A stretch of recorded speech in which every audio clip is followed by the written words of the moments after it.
ahead. But first, our top story tonight.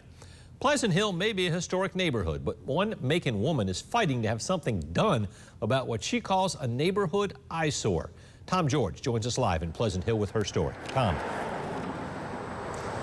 Hey Frank, I'm here in Pleasant Hill on Forest Avenue. It's a historic neighborhood, but Bernice Cotton says she would never want any tour bus going by this house right across the street from her. She says it's an eyesore and it's been like that for years. She wants the city to get involved. This is not a mansion, but this is home. Bernice Cotton isn't one to mince words. We've been here for 40 years. I'm not going anywhere. With a perfectly manicured lawn, cozy porch, and great curb appeal, why would she?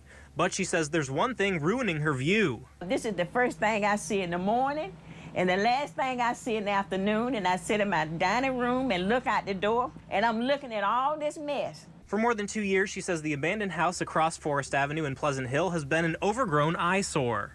It's just a little animal kingdom over there. Snakes, lizards, snakes crawling across the street.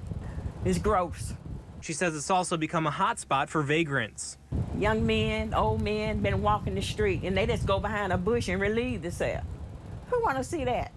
Tax records show the property owner is Peter Givens of Macon. Cotton says she's talked to city officials to try and force the owner to keep up the property, but hasn't had any luck. I've got a lot of promises. Oh, we're going to do this, we're going to do that. Just be patient. My patience has ran out. In the meantime, the 69-year-old says she's concerned about her safety and installed a light on her porch. Because if anyone comes, a certain distance, the light gonna go off and my little buds are going off. And so, but we shouldn't have to live this way. Not in a neighborhood she doesn't want to see fall apart. I raised 2 boys and 2 girls here, my husband and I, and everything. And this is a good place, but it's just a select few that not gonna do the right thing.